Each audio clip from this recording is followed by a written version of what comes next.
Então, meus amigos, minhas amigas do Dom Pedro II e outras pessoas que estejam nos assistindo agora, o fato é que nós chegamos num momento da nossa evolução que precisamos tomar conta, apropriar e viver certas verdades, que até aqui a gente podia até ter uma informação, mas ficava uma informação vaga. Uma delas é a questão da imortalidade, que é uma das balizas do Espiritismo, o estudo da imortalidade. Aqueles grandes espíritos do Egito, quando estiveram aqui, exilados, mas com uma inteligência invulgar, eles trouxeram muitas e muitas informações, fizeram muitas coisas aqui no nosso planeta, deixaram informações, deixaram aí algumas incógnitas que ainda estamos por resolvê-las. E eles tinham muito essa questão da imortalidade. Ao longo do Nilo, de sul a norte, eles criaram cidades e criaram também escolas. De modo que cada cidade tinha uma escola que era própria daquela cidade. Uma escola estudava reencarnação, a outra astronomia, a outra psicologia, a outra mediunidade, a outra a convivência do ser, a outra a proposta de retorno para a capela, enfim, e tinha uma específica sobre imortalidade. Eles precisavam passar para aqueles companheiros deles que eles estavam de passagem no planeta, iriam voltar para o planeta de origem, porque eles eram imortais. Aí os egípcios eles tinham aquele grupo, né, que era dos exilados, aquele grupo mesmo que formou a casta sacerdotal, também os faraós, a nobreza, tudo aquilo eram pessoas, espíritos que vieram de fora. E tinha os servos, aqueles que eram escravos de guerra, enfim, a turma que trabalhava ali para eles e que não eram da leva dos exilados. Então, essa casta superior do Egito, que eram os sacerdotes, os nobres, a família do faraó, o próprio faraó, então eles tinham esses estudos muito aprofundados neles, e bem como a sua descendência. Então, na escola da imortalidade, eles trabalhavam exatamente isso, a continuidade infinita da vida humana. Você observa que, se você procurar a idade de Tote, né? A idade de Imhotep, por exemplo, se você buscar essas idades, eles vão falar que eles têm 3.500 anos, 2.600 anos. Por que é isso? Porque eles contavam o tempo deles aqui no planeta Terra, e não o tempo de vida deles. Porque quando você alcança a imortalidade, você perde essa contagem terrena do ciclo da Terra e você amplia aquilo para ciclos maiores. Imagina se você perguntar a idade de Jesus. Né? Será que ele tem essa contagem desde quando ele foi criado por Deus? Ter passado pela fieira da evolução até chegar ao Cristo, e aí ele teria essa contagem de quanto tempo ele tem? Pode ser que sim, porque, afinal, ele conhece tudo. Né? Mas, quando nós vamos crescendo em valores espirituais, em conhecimentos espirituais, atingindo outros níveis, se nós não avançarmos no campo do estudo e da vivência da imortalidade, nós vamos ficar presos ao berço túmulo, que é a vida do mortal comum. Então, a imortalidade, ela tem como contraponto a mortalidade, que é isso que nós observamos aí o tempo todo. Essa morte do corpo físico, muitas vezes sendo analisada como uma morte do espírito, quando, na verdade, isso não acontece. Então, Jesus, no seu evangelho, disse assim: deixai aos mortos o cuidado de enterrar os seus mortos. Ou seja, deixai aquele espírito que ainda vive a situação da mortalidade, o cuidado de enterrar aqueles que também vivem no campo da mortalidade, que se julgam mortos. Agora, quanto a você, não. Me segue, porque você vai encontrar a vida e a vida em abundância. Então, isso não precisava ser mais claro. O que nos prende, então, ao mundo dos mortais? É isso que nós vamos tentar conversar.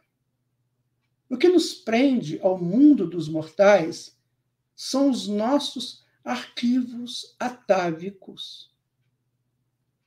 Quando nós chegamos no homem, nós podemos pensar isso também antes do homem. A gente conhece casos, né, de animais que quase choram seus mortos. Tem um cuidado muito grande, né, com seus mortos ali. Mas chegando no homem, quando ele eclode nele um pouco de raciocínio, quando ele começa a tornar linear seu pensamento, ele vai analisar tudo o que acontece ao entorno dele. Isso aconteceu há mais ou menos 7 milhões de anos atrás. Então, chegou-se no reino hominal, que é o reino da apropriação da razão, da justaposição aos sentimentos, da moderação da emoção, da troca do desejo pela vontade e da busca de um Deus que está dentro dele, que é o Deus criador de tudo. Então, essa é a proposta do homem, se justapor a essas informações. Então, ele observa ao entorno dele. Geralmente, começaram juntos aquele grupo, e aquele grupo, então, começa a perceber que, de vez em quando, um deles morre. Cai, não tem mais vida. O corpo está ali inerte. Então, como ele não pensava isso antes, não tinha uma linha de pensamento, ele observa aquele corpo caído no chão sem a presença daquele que animava o corpo. Então, ele julga que ali morreu também aquele que animava o corpo. Ele começa a fazer uma associação de que, ao cair o corpo, e não mais mexer, não mais se pronunciar, então tudo morria. Isso começou lá há muito tempo. Ocorre que, como nós tivemos sempre a ajuda de espíritos superiores, então esses espíritos superiores, eles vinham como encarnados ou mesmo não encarnados, mas que os primitivos os via. Você estudar os livros de Erich von Däniken, aquele pesquisador alemão que escreveu Era um Deus dos Astronautas, então você vai observar que esses espíritos também eram visíveis aos primatas. Então eles começaram a intuir aquelas pessoas, no sentido de que não havia morte e que o espírito continuaria a vida dele. E aí o tempo, aquelas tribos primitivas começaram, então, a falar em espíritos. Só que eles não sabiam muito como que funcionava. Há um caso bem interessante narrado pelo Mircea Eliade, um grande antropólogo romeno, já desencarnado.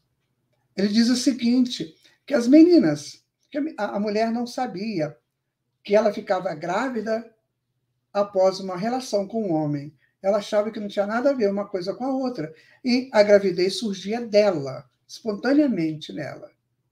Então ela ficou sabendo que se ela quisesse ter essa gravidez, ela tinha que passar perto de uma determinada montanha, onde lá em cima estavam aqueles espíritos que queriam nascer e ela o atraía para o nascimento.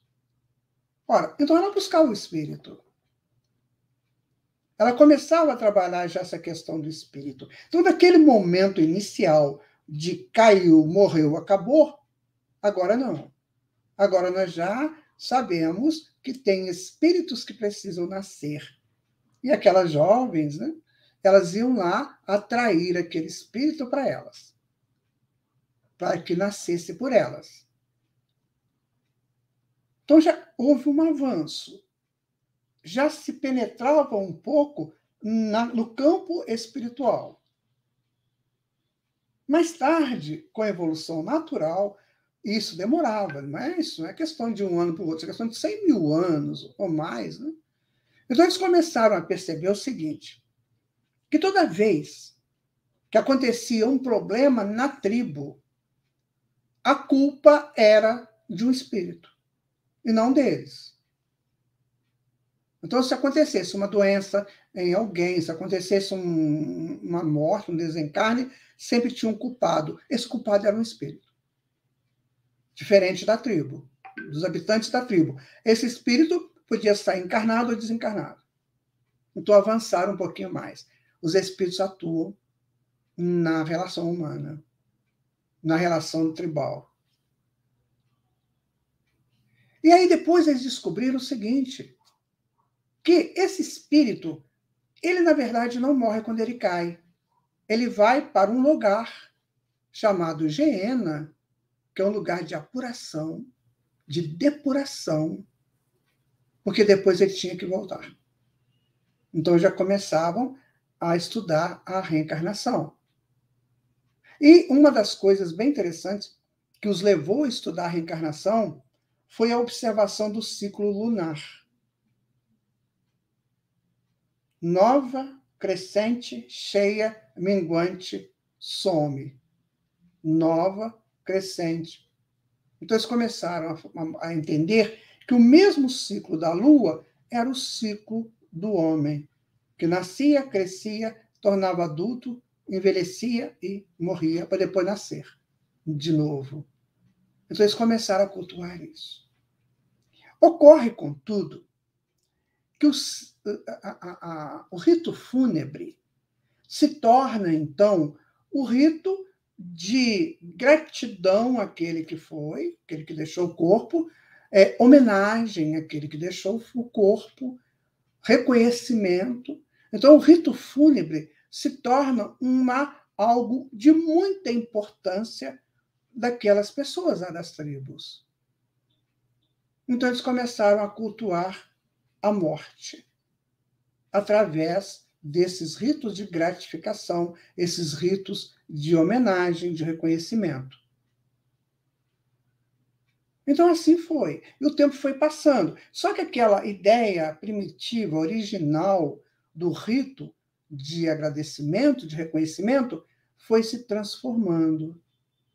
E aí as pessoas, então, à medida que iam deslocando do tribalismo, que iam começando já a chegar no Homo sapiens, há cerca de 14 mil anos atrás, então, eles já começam a ter no rito fúnebre o rito triste de despedida de alguém que não vai voltar. Porque a mente começou a trabalhar outras informações. Então, aquelas informações espirituais do princípio ficaram um pouco reservadas no cantinho da mente. E eles começaram a trabalhar agora agricultura, pecuária, mineração, enfim, eles começaram a buscar a vida nômade ou a vida sedentária. Então, muita coisa para eles fazerem, muita coisa, para dar conta no dia a dia. E a vida era curta, Então, não podia ficar pensando muito nessas abstrações, que é o sentido espiritual de tudo. Então, começaram a dar força ao rito fúnebre. E foi arquivando isso neles. As religiões, muitas vezes, falavam mesmo desse inferno, né, que é a Gehenna, do Halad, né, que também é uma Gehenna, é um inferno, começaram a falar essas coisas. Então as pessoas começaram a entristecer de saber que o seu ente querido estava indo para um lugar tão ruim desse. Então o fúnebre, o rito, ganha mais força. Isso vai se consolidando na mente humana. O rito da morte. E isso continua em grande parte até os nossos dias. Quando a gente tem um desencarne, por exemplo, por mais que nós saibamos que a pessoa não morreu, mas em nós fica a sensação da perda, que gera o luto. E muitas vezes lutos intermináveis. Ora, se nós trazemos essa informação atávica ao longo da nossa existência enquanto seres humanos, nós também temos a informação atávica de que ninguém morre, que aprendemos lá atrás com os espíritos superiores que nos ensinaram isso, através dos líderes tribais. Mas o dia a dia, esse deslocar da tribo para a vida cidadã, tirou de nós esse contato com a imortalidade. E aí a gente fica hoje como seres mortais, muito embora Jesus, há 2000 anos atrás, tivesse nos orientado que os mortos enterram seus mortos e que aquele que quer segui-lo deve abandonar tudo isso e estar com ele. Então surge a proposta da imortalidade. Somos imortais.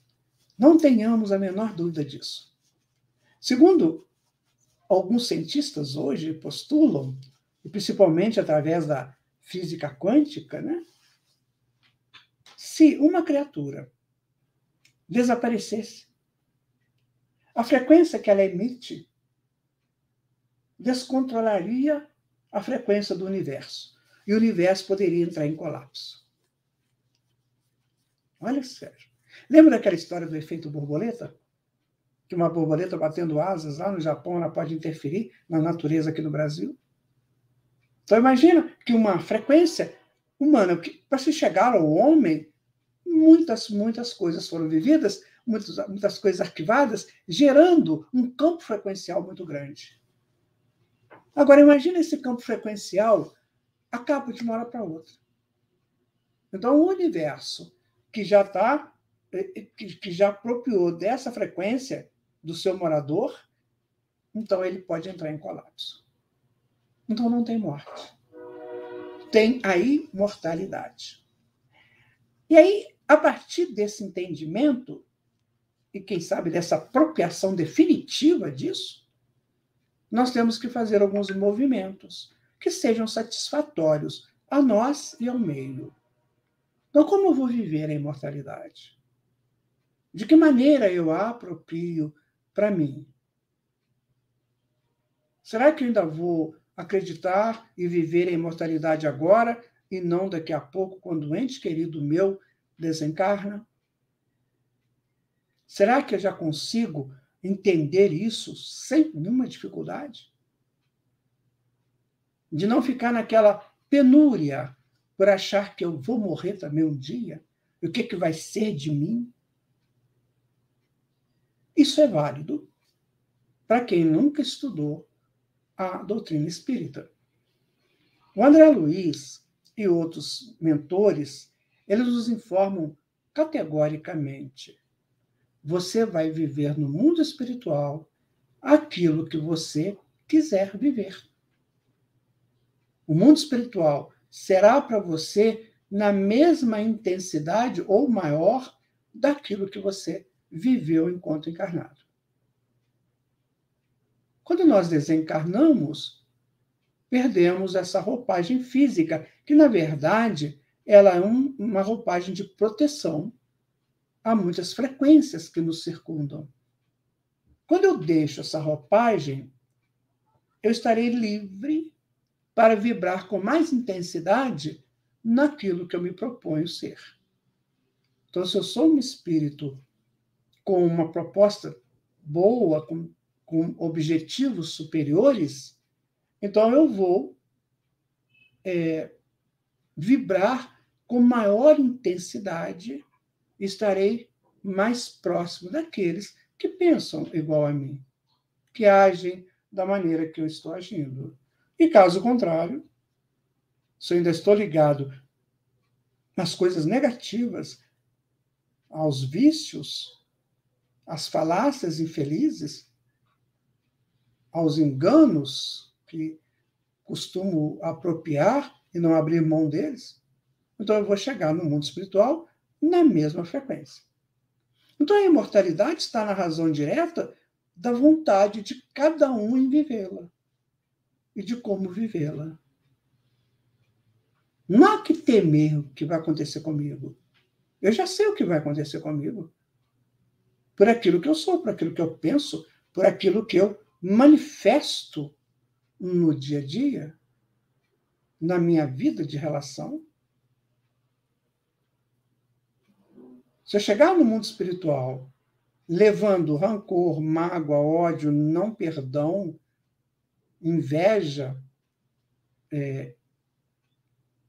ciúmes, enfim, eu não vou chegar bem lá, não. Agora, se eu já estou me libertando disso, mesmo que eu não consiga ainda ter me libertado completamente, mas eu estou no processo. E aí a própria natureza, a própria frequência, os próprios campos frequenciais me captura e me protege. Porque eu estou num processo. Eu estou crescendo. E se eu não tiver essa proteção, eu posso decair. E não é essa a proposta de Deus. A proposta de Deus é de resgate, é de ajuda, para até a gente entender o real sentido da vida. Bom, eu chego no mundo espiritual, então, nessa proposta, né, crescente para o bem, e ali vai se abrir para mim um horizonte novo.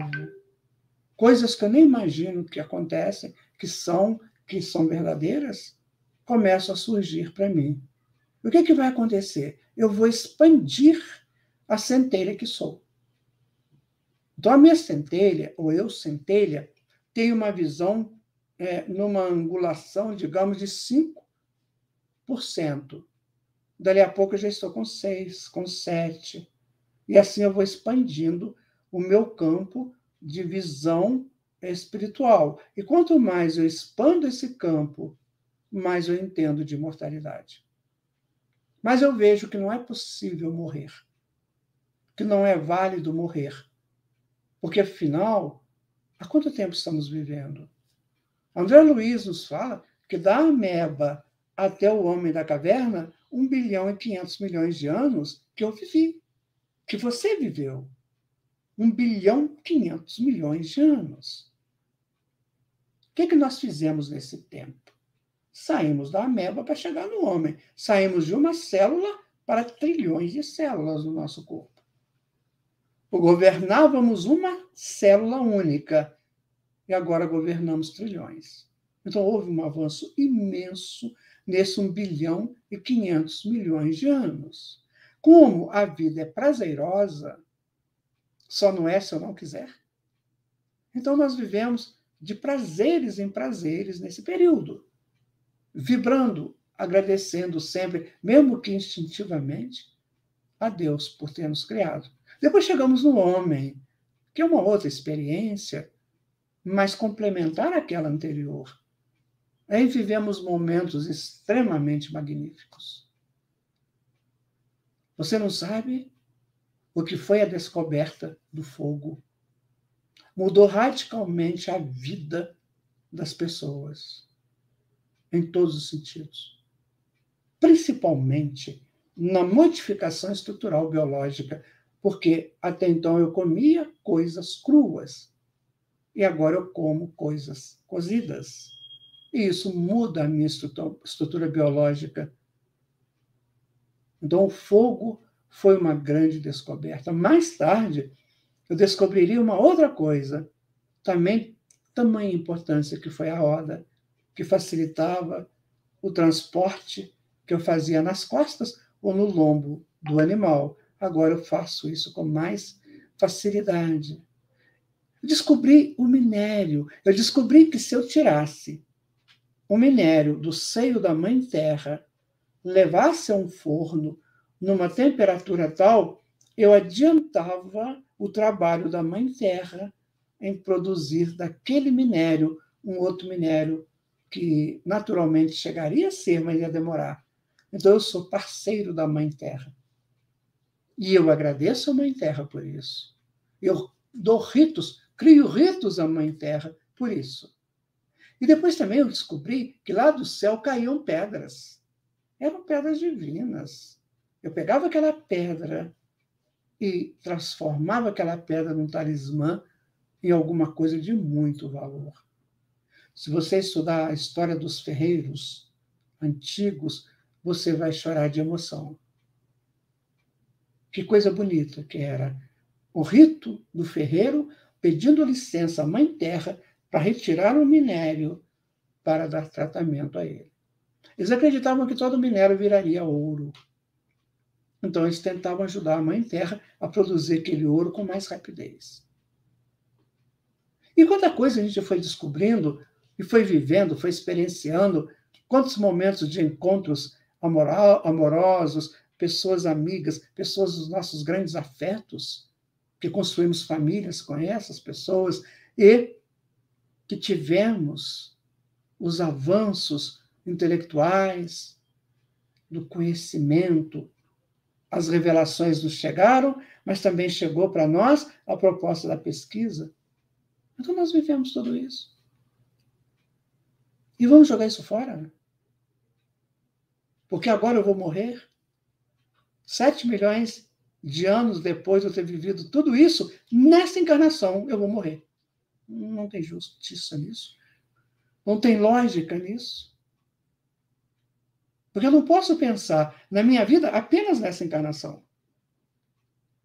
Não posso. Se eu pensar só nessa encarnação, com as propostas ainda confusas aí que o homem se liga nelas, então eu vou esquecer todo esse passado.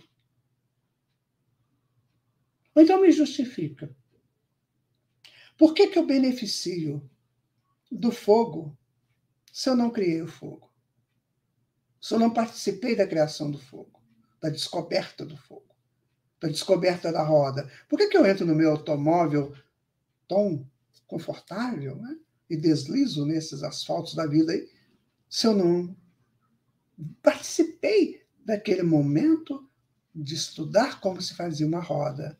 Então eu sou um beneficiário em débito. Eu não mereço isso, não. Eu não fiz isso. Não fiz por merecer isso. E cadê o antepassado que fez? Ah, está morto, está eliminado. Que história estranha que é essa? Então Deus usaria os seus filhos para o mundo progredir, para depois morrendo, outro nasce, progride um pouco mais, morre, outro... E o que vai acontecer? Qual é a graça disso? Qual é a estrutura lógica dessa coisa toda? E depois o mundo vai acabar também. Então foi uma brincadeira. Uma brincadeira. Que se usou inteligências. Elevou o mundo de um padrão de primitivo para um mundo feliz, mas depois ele desaparece também. E morre todo mundo e não tem mais ninguém para viver. Não. Isso é que nós temos que começar a refletir. A vida tem que ser refletida. Senão não vale a pena viver. Ou não valeria a pena viver.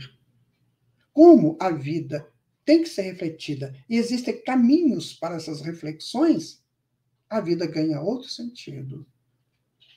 Então agora eu vou saber exatamente por que eu estou aqui. O que eu estou fazendo? Na minha outra encarnação, eu agia de uma maneira e agora eu aprofundei um pouquinho mais e já estou agindo de outra maneira. Eu aprendi um pouquinho mais. Então, pode ser que eu estava lá ajudando a construir a roda, que eu estava lá tentando descobrir o fogo, que eu estava tentando buscar nos minérios alguma coisa que eu pudesse transformar, né? Para fazer outras ligas. Então eu participei. Eu sou imortal. Percebe onde está a base da imortalidade? Está na minha participação efetiva na história do mundo. Se eu buscasse a minha história, isso é possível a gente fazer no futuro? Mas eu vou pegar a minha história e vou ver que eu estou inserido na história do mundo, que eu participei da história do mundo. Não sei onde, como, quando, mas eu participei dessa história. E eu participar dessa história, eu me enriqueci e enriqueci o mundo. Então o mundo também deve a mim. E esse é o quesito muito interessante. Por que Jesus luta até o fim por uma ovelha desgarrada? Por que ele luta? Porque aquela ovelha já fez muito pelo rebanho. Então, mesmo que ela esteja desgarrada, meio que perdida, ele vai lá e puxa aquela ovelha e tenta salvá-la. E diz que nenhuma delas se perderá do imenso rebanho do Pai. Porque eu já trabalhei naquele rebanho, eu já ajudei o rebanho, eu já fiz muito pela história deste mundo, você já fez muito pela história desse mundo, com seus potenciais que estavam em expansão, e chegam agora, neste exato momento, onde você está participando da história do mundo. Então, veja, não há solução de continuidade, não há interrupção nisso, há sequência. A isso se chama imortalidade. Nós estamos nos estágios iniciais da evolução. Estamos apenas começando. Já adquirimos algumas coisas, alguns valores. Porém, ainda não passou do básico. Isso vai acontecer mais à frente, quando nos deslocarmos definitivamente do homem mortal. Quando a morte já não fizer mais parte da nossa vida. Aí nós começaremos a trabalhar mais efetivamente a nossa progressão espiritual. Há um caso que André Luiz conta no livro Obreiros da Vida Eterna, que é um livro onde ele conta sobre desencarnes. Então, ele vai contar o caso do desencarne de uma senhora, me esqueci o nome agora, mas essa senhora, conhecedora da vida espiritual, espiritista, e ela está próxima de desencarnar. Então, ela trabalha tudo com naturalidade. Ela chama os filhos e diz assim, olha, nós temos aquele patrimônio. Eu pensei em dividi-los com vocês da seguinte maneira. Aquele eu passo para isso, vocês concordam?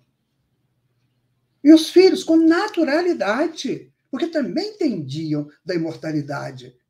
Sim, mãe, tá bom, sabe? Tá ótimo, para mim tá muito bem, o outro também tá muito bom, tá excelente. Então ela diz assim, porque eu quero ir embora em paz. Eu não quero que vocês fiquem brigando por coisas materiais que passam, que acabam. Então eu quero deixar tudo prontinho.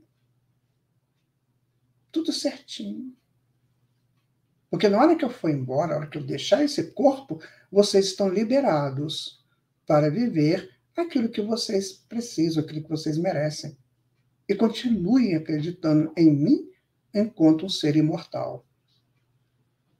Hoje, quando você fala isso, muitas vezes em família, fala que alguém vai ter que desencarnar, o que se faz? Bate 3 vezes na madeira, né? Espantando aquele assunto, que é um erro, que deve ser um assunto sempre trazido à reflexão familiar. Ah, o mais velho vai morrer primeiro, vai desencarnar? Não sei. Pode ser o mais novo. Mas se todos estiverem imbuídos desse conhecimento, Então fica tudo mais fácil de se entender. Nós não vamos ter aquele luto. O luto, nós vamos substituir o luto por aquela saudade que vai, com certeza, acontecer. Aquele convívio que nós já tivemos com aquela pessoa e que, a partir desse momento, nós não teremos mais assim. Então, a gente vai sentir essa falta. Claro, isso faz parte dos afetos. Mas é algo superável. Né? O luto faz a gente ser coitadinho, a gente ser egoísta, a gente ser rebelde, né? A gente ser choramingas, sempre pedindo compaixão alheia. Isso tudo acontece com o luto. E o luto só acontece porque nós somos seres mortais.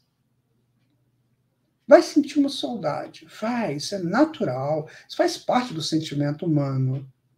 Mas há um entendimento superior à saudade, que é aquele que foi, aquela que foi, é um ser imortal que precisa dar continuidade aos seus aprendizados. Que eu não posso retê-la aqui comigo, porque isso é egoísmo. E quando a pessoa fica enlutada, ela está sempre necessitada da compaixão alheia. Ela é a síndrome do coitadinho, da coitadinha que perdeu. E quando não perdeu nada? Na imortalidade você não perde nada, você só ganha. Vejam a diferença entre sentir uma saudade que vai passar, porque, como diz Jesus, né, o tempo é um talismã divino. Então, o tempo compensa isso e depois passa a ser uma boa lembrança, uma lembrança agradável. Mas a vida continua para mim. A vida continua. Enquanto vai continuar para aquele também, ou aquela que foi. A doutrina espírita tem como uma das suas bases a imortalidade, o estudo da imortalidade, o ser imortal. Porque nós somos espíritos em expansão. Se nós analisarmos psicologicamente o ser humano e trazendo à tona os ensinos da Joana de Ângeles, que também se baseia nos ensinos de Carl Gustav Jung, de Freud, de outros psiquiatras, psicanalistas, a gente vai ver que cada ser, cada um de nós, é uma centelha, como uma semente que está expandindo, que ela precisa de ciclos nessa expansão. Então, há o ciclo no corpo físico e o ciclo fora do corpo físico. Em ambos nós evoluímos. André Luiz bem disse isso no título de uma das suas monumentais obras, Evolução em Dois Mundos. Então, não há como evoluir só no plano físico. Não tem como. As propostas do plano físico são boas até um determinado momento. Mas depois nós temos que ir para um outro ciclo, para uma outra visualização da vida, que é o plano espiritual. E estando lá um tempo, nós precisamos de recomeçar alguma coisa que ficou parada, alguma coisa que vai me alavancar se eu conseguir resolver, se eu conseguir vencer aquela situação. Então eu retorno ao plano físico. Mais uma vez. Vou ficar por mais um tempo. Depois eu retorno para o plano espiritual. E assim até o momento que eu não precisar mais dessas encarnações. Como diz Emmanuel, encarnações de baixo teor espiritual. Então agora eu vou fazer o meu progresso em outros mundos que rolam aí pelo universo. Eu vou aprender cada vez mais. E aí eu já sou imortal.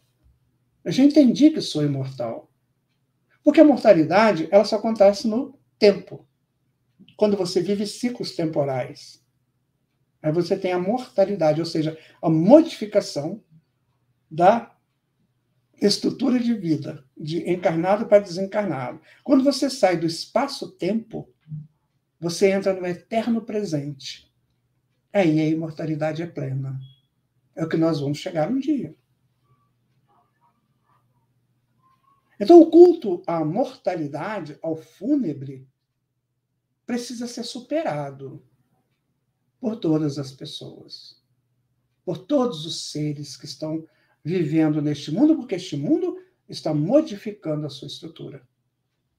Você observa isso pela própria natureza desse momento. Os dias, as horas passam muito mais rápidos, né? As pressões são maiores, parece que a gente está meio que fora do ninho, né? Parece que alguma coisa está estranha, a gente às vezes fica agitado, fica ansioso, ansiosa, fica depressivo, porque não sei, a gente não consegue dar conta das coisas. Essa é a mudança do ciclo, chamado precessão dos equinócios, que a ciência bem estuda. Então agora nós estamos passando para um outro ciclo. E neste outro ciclo não tem lugar para mortos. Não existe lugar para mortos. Só para imortais. Então façamos acontecer em nós essa proposta da imortalidade, o quanto antes. Essa certeza da continuidade. Que eu cheguei até aqui depois de milhares de anos. Então eu nasci naquele dia que a minha mãe me deu à luz. Não, eu não nasci ali. Ali foi mais um renascimento. Para vocês terem uma ideia de como isso já é estudado cientificamente, que antigamente a gente estudava na embriologia ou na genética, que havendo a fecundação do óvulo pelo espermatozoide, isso virava um ovo, né? E esse ovo ia se multiplicando, as células iam multiplicando e formavam o corpo. Isso é que a gente estudava. Hoje, eles falam o seguinte, que para isso acontecer, esse milagre acontecer, tem que ter um campo morfogenético. Um campo que dê forma à gênese daquele novo corpo. Falam também do modelo organizador biológico, que eles entendem que existe um campo. E este campo, ele é aquilo que vai dar forma ao novo corpo. Se esse campo tiver com problema, em algum local, o corpo terá aquele problema. Em 1857, Allan Kardec lançava o Livro dos Espíritos e falava do perispírito, que é este campo. Ora, se existe o perispírito, existe a anterioridade do espírito. Percebem? E se existem as comunicações mediúnicas hoje comprovadas pela ciência, existe a continuidade do espírito. A anterioridade, presença na vida física e continuidade no mundo espiritual. Então, isso nos traz a refletir até que ponto, até quando eu serei um ser mortal morrendo de medo da morte? Até quando eu serei isso? Até quando eu vou esconder debaixo da cama, morrendo de medo da morte, como faziam as crianças no século XIX, na cidade do Rio de Janeiro, quando chegava às 6 horas da tarde? As crianças ficavam com medo da mula sem cabeça, do lobisomem, do saci-pererê, né? E saíam correndo, porque às 6 horas, se ele encontrasse uma criança na rua, ele levava a criança com ele. Matava a criança. Então as crianças iam correndo, e 5 para 6 já estavam todo mundo em casa, debaixo da cama, com medo desses seres, que poderiam matá-los. Até quando nós vamos ficar escondendo debaixo da cama com medo da morte, que não existe, como não existiam aqueles seres? Isso é questão de avanço, de crescimento espiritual, de adaptação às novas informações. Sejamos imortais. Sejamos feitos egípcios. Quantos anos você tem? 3.500 anos. Aí se me perguntaram, quantos anos você tem? Tem uns 7 milhões de anos, mais ou menos, que eu moro aqui na Terra. Nossa, isso tudo é 7 milhões. É assim nós vamos nos acostumando com a imortalidade. Meus amigos, muito agradecido estou por estar com vocês nesse momento. Agradeço a direção do Centro Espírita Dom Pedro II, os meus amigos, o Renato, o Elvésio, né? A Rose, a Ângela, tanta gente que eu gosto tanto. Muito agradecido por este momento, Jerônimo também. Que vocês tenham em seus corações muita paz e a certeza plena de que vocês são imortais. Que Jesus os abençoe. Muito obrigado. Até o nosso próximo encontro.